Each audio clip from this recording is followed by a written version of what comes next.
The first herb we're going to talk about is Dandelion Taraxacum officinale. And I apologize if I don't pronounce things correctly or sometimes forget a word like bile. I've been living in Germany for the last 30 years, and although I speak English fluently, I just haven't been speaking English in the last 30 years very much. So sometimes I have to think, what word was that again? So I apologize for that in advance. Also, I tend to pronounce things as I've been saying them for a while. It took me a long time to pronounce things correctly in Germany, and now I'm having the reverse effect, relearning how to pronounce things in English properly. So I apologize for that. Anyway, dandelion. The name itself, dandelion, isn't from dandy. It comes from dent de lion, which means the lion's tooth in French. And when you look at the leaves, you can see why it kind of looks like a lion's tooth. It's a friendly kind of herb. It's really quite pretty. I don't know why people always try to remove them from their lawns, as I've heard many people in America do. It's quite pretty. It's also quite hardy. It will keep on coming back. Even if you cut over it, it just keeps on going. The flowers are beautiful. All parts of the plant are edible, although medicinally, I use the leaves and the roots. I uploaded a little recipe for making dandelion flower jelly, which is quite nice. So you'll find that in the course notes. And so it has different names: bitterwort, puffball, blowball, kangarwort, lion's tooth, wild endive, and Irish daisy. And of course, the French and German, or the Europeans in general, it probably exists in every language, the piss in the bed name that comes from the diuretic action. Although dandelion is not such a strong diuretic, the leaves would be more diuretic than the roots, in my opinion. The tradition of eating dandelion leaf salad in the spring in pretty big quantities is probably what caused the effect that gave the European colloquial name of pissenlit. It sounds so much nicer in French, doesn't it? Okay. So in the Chinese medicine, it's called pugong ying, and I do not pronounce pinyin correctly. I know that. Like I said, the parts use leaves, roots, and flowers. And the energetics are interesting because here you have a good example of a herb that has different energetics that sound contradictory, but they're actually not. I've said this before. Herbalists often talk about a herb having a first, second, third, or maybe even a fourth taste. And you really don't understand what that means until you start tasting herbs or tinctures or teas. Especially with tinctures, I've noticed that you really get that first, second, and third taste. So at first it'll taste really sweet, and then it'll be kind of like aromatic going up in the sinuses, and then it has an aftertaste that's just extremely bitter, where you just start going, ugh, what was that? So you can really tell these things. And by eating it probably too, although I think there you might have more of the bitter come through. So the root is bitter, cold. Most bitter plants are cold, just they tend to be cold. Bitter plants are usually drying, as are diuretics. If taken in excess, they tend to remove water from the body, as opposed to aquaretics, which don't do that. It is slightly salty and sweet.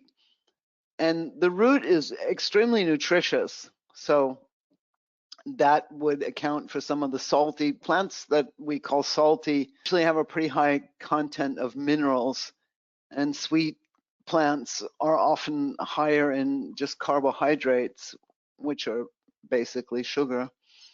So the root is kind of fleshy and nutritive. The leaf, on the other hand, is more just really bitter, cold, and dry, as bitters tend to be. So you would use it a little bit differently if you were using it medicinally.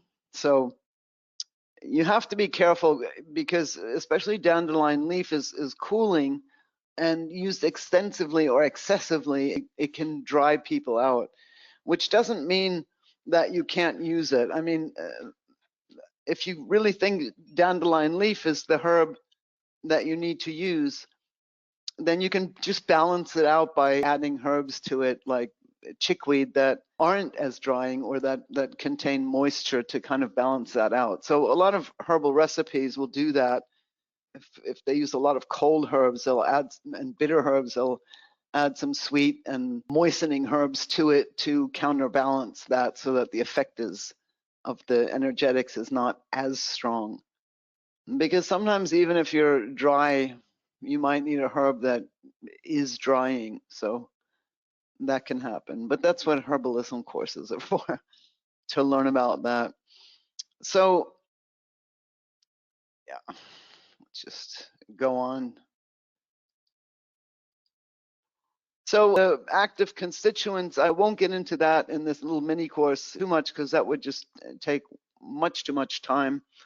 I've just listed them. Important, of course, the bitter compounds, and then for as a nutritional supplement, dandelion, vitamins, minerals, especially the inulin, because the dandelion root is a good prebiotic actually, and like burdock, has a pretty high amount of inulin.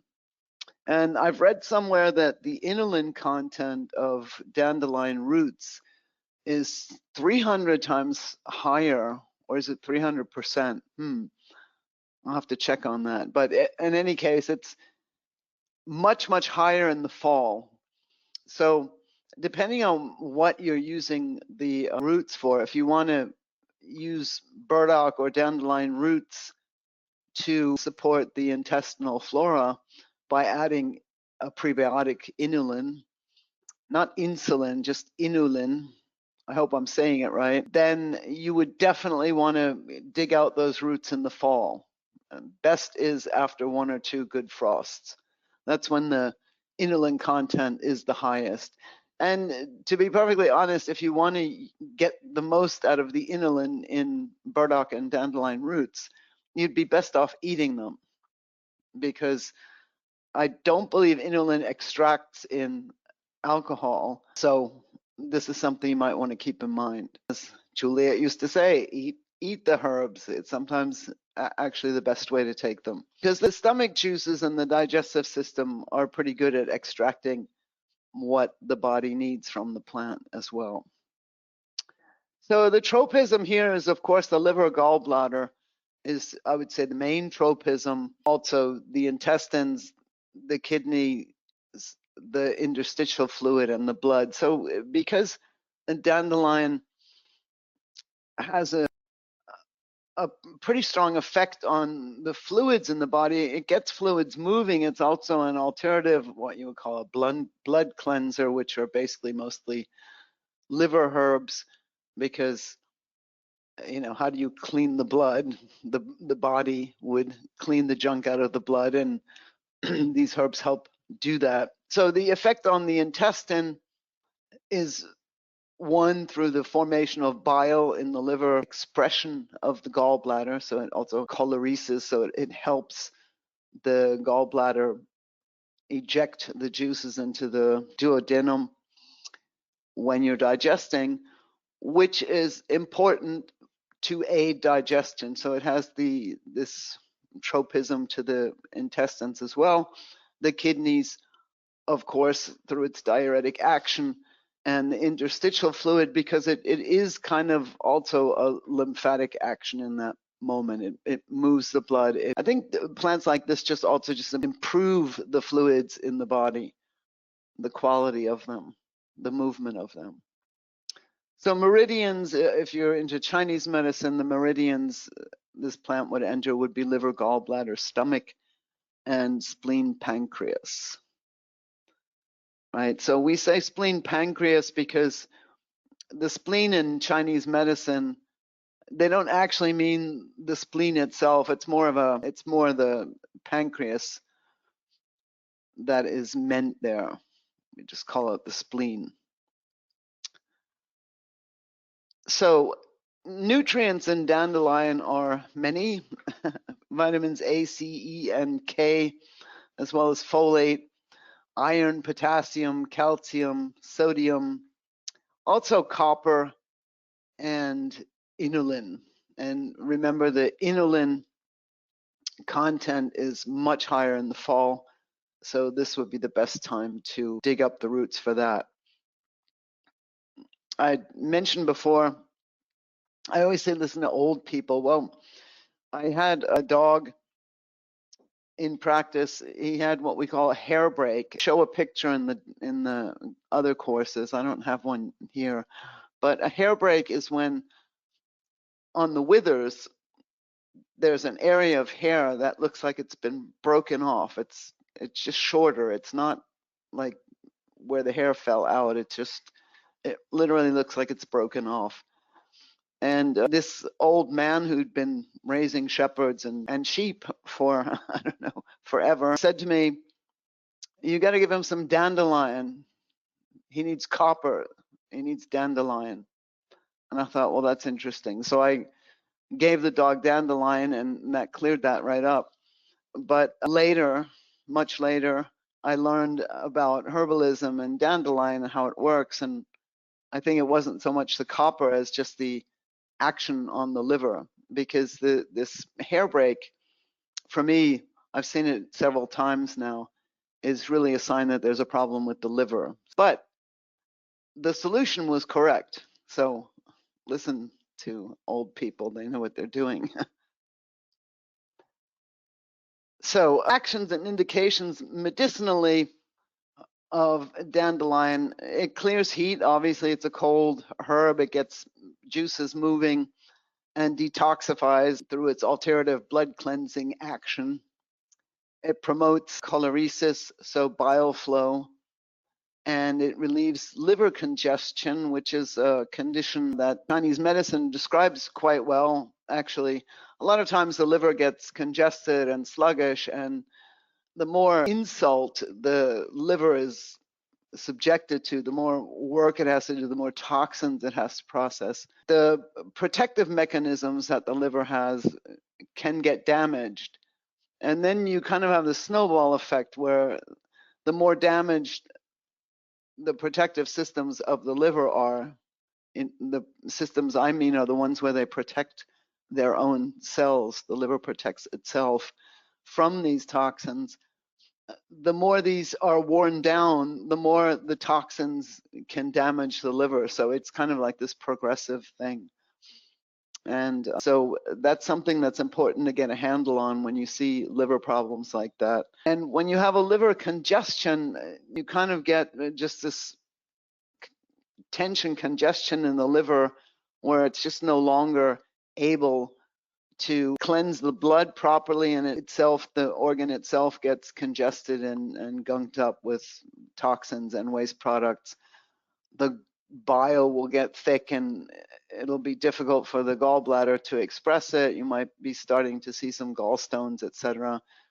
And you'll see these typical liver symptoms, that kind of aggression, this kind of this inability to deal with stress as well. This kind of, dogs will get a little bit more snappy and in a bad mood, or as we might say, bitchy. That could be a sign of a liver congestion. So dandelion can help with things like that. It supports the immune system in that it just helps the body clean itself. It's just an important herb to aid digestion, to help the body rid itself of toxins, to rinse out the kidneys with its diuretic action. You want to make sure you're drinking enough, or the animal is drinking enough when they're taking herbs like this. It's obviously anti-inflammatory, but I think the way that sometimes you could say you could give dandelion for like problems with the joints or arthritis, things like that. But I think it's more getting rid of the waste products. Whenever you have inflammation in the body, you're going to have a lot of waste products that gunk up your interstitial fluid, that gunk up your tissue. And it's just really important to get that stuff out. So when you have inflammatory processes in the body, herbs like dandelion and burdock become quite important to help the body rid itself of all these waste products it's producing by fighting the inflammation. I hope that makes sense. Anyway, the leaf is more diuretic, so it will have this tendency to make you produce more urine. And the root is quite good for constipation because anything that promotes bile is going to promote digestion and defecation. So this can be really helpful if an animal is constipated, especially older animals, cats that are being forced to eat processed foods. They tend to dry out with time. Constipation could be a problem. Dandelion root is a good herb for that. And any kind of skin problems. In Germany, again, we have a saying, when you have skin problems, treat the liver. It's kind of like everybody knows that. I don't know if it's that way where you live, but it's a good piece of advice. If you have skin problems, look at the liver. It probably needs some help. Okay, some key symptoms for patients that could use dandelion would be heat or toxic heat, liver stagnation, liver problems, of course, skin problems. These are some things that make sense.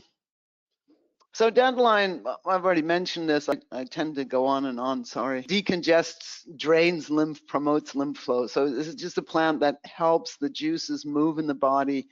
And if the fluids in the body are moving properly, then it's easier for the body to get rid of waste and toxins. That, I think, makes sense.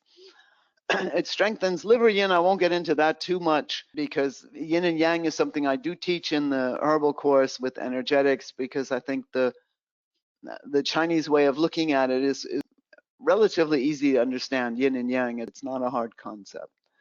So dandelion also builds blood, first of all through the nutrients, but also through the action of moving blood, cleansing blood. It helps to rejuvenate the blood. It protects the liver and pancreas by supporting these organs. It strengthens connective tissue.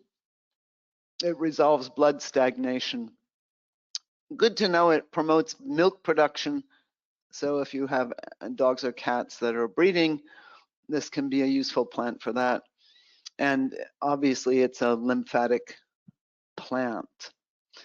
So contraindications for dandelion would be when you have gallstones, especially if you have gallbladder bile duct obstruction. This is sometimes something you'll see with cats, this triaditis with the cats, where they have pancreas, gallbladder, and small intestine problems. You'd want to be careful there that you're not creating a situation where bile is created more and more and pushed, and there's an obstruction where the bile can't be released, because that could create a very painful scenario. So in these cases, you wouldn't want to give a plant like dandelion.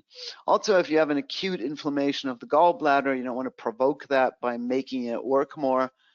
And in some cases, if an animal is having trouble with incontinence, you would want to be careful with the leaves, not give large amounts. I think small amounts aren't really a problem, but just to not create a situation where they're losing more urine. Okay. Dandelion is also just a food. As I mentioned before, this is a picture actually of the traditional German salad. I don't see the bacon in it, but it's made with bacon grease, and a lot of times they put egg on it. And yeah, vinegar and lots of salt. Well, that's through the bacon. It's quite tasty. It takes some getting used to because we've pretty much gotten very into sweets, I think, we people. So I went ahead and chopped up some fresh leaves and some fresh roots. And I did this immediately because leaves will dry pretty quickly if you leave them lying around for a couple hours. So these are fresh leaves, and I chopped them up pretty small and measured out how much is a tablespoon, and it's about 3.5, maybe 3.7 grams. And the fresh root is more or less 7 grams when it's chopped up like this, just to give you a rough idea, because the amounts I'm giving in this mini course are in teaspoons, and I'm assuming you're using only fresh herbs. Okay, that this is not with dried herbs. Herbs contain a lot of water. Dandelion roots are pretty moist. I would say they probably have about 75% water at least. So if you're drying something, then a tablespoon is 4 times as much. Okay, So if you have, let's say, 10 grams of fresh dandelion root and you dry it, you're only going to have 2.5 grams. So obviously, if I use 10 grams of dried dandelion root, that is much more than 10 grams of fresh. And so please keep that in mind throughout the course that we're talking here only about amounts for fresh plants. Okay, and we're only discussing dosages that pertain to as a nutritional supplement, I would say, just to add to the food. So these are amounts that I think are perfectly fine to give cats and dogs. The fresh root, 1/2 teaspoon per 5 kilos. I've added how many pounds that is. I have mislearned or forgotten how to think in pounds. I really have. It's been too long. It took me a few years to get used to the metric system, but now I absolutely have trouble imagining how much 100 pounds is. So I'm sorry for that, but I did make the effort to calculate it. 1 kilo is 2.2 American pounds. And yeah, and then don't even start with the ounces. Yeah, the metric system is just so much easier. Here's a little guide at the bottom. 1 teaspoon is a measure that contains 5 milliliters. Now in the metric system, 1 milliliter is the weight of 1 gram is the weight of 1 milliliter of water. So if we're talking about water, 1 teaspoon is 5 milliliters, but it's also 5 grams. This is not true if I'm weighing other things, because obviously dandelion root is not just water. So that's not going to hold. But 1 teaspoon is 5 milliliters. 1 tablespoon is 3 teaspoons. So that's 15 milliliters. And 1 kilo is 2.2 pounds in US. So I'm talking about actual measuring spoons. And I think with dandelion, especially with the root, it's not dramatic. It doesn't have to be an exact gram amount. If you give the animal 3 grams or 5 grams, it's not going to make a huge difference because we're talking about fresh plants. So I find it perfectly okay to go with teaspoon measures. Okay. So that will be an amount that you could safely give a cat and dog 2 or 3 times a week just to support their general health, to give their liver a little support. What I sometimes do is that I'll go out if in the fall and I'll dig up dandelion. I'll give it to my dogs every day for 2 or 3 weeks, just as kind of a liver cure. And if they don't have any kind of health problem, it's not going to be an issue. Cats can be really tricky. They're very sensitive to the way things taste and also the texture of food. So you may have to trick them in that you just put a pinch in their food a couple of times to get them used to the taste and then start adding a little bit more. Yeah, there's other ways to get cats to take herbs, but if you're just going to put it in as a nutritional supplement, I would choose my fights carefully with a cat. They're very well armed, aren't they? I have this puma claw and I've actually injured myself with it before. It's quite sharp. Even after, I think I've been wearing it for like 15 years, it's still sharp. So yeah, be careful with those cats. Dogs are usually much easier. I have a golden, he'll eat anything. He doesn't even look at it, But if you have a finicky dog, here again, you can get them used to the taste slowly by adding much less. Just, try giving dandelion to your kids. You'll see what I mean. And here's a picture of some dandelion roots and some dandelion leaves. These are from Germany. I can see just by looking at them because the ones I dug up here are much smaller and we had a very dry summer here. So yeah, they really suffered. Okay, so that's dandelion. And next we'll go on to my favorite plant, my absolutely favorite plant, and that's burdock.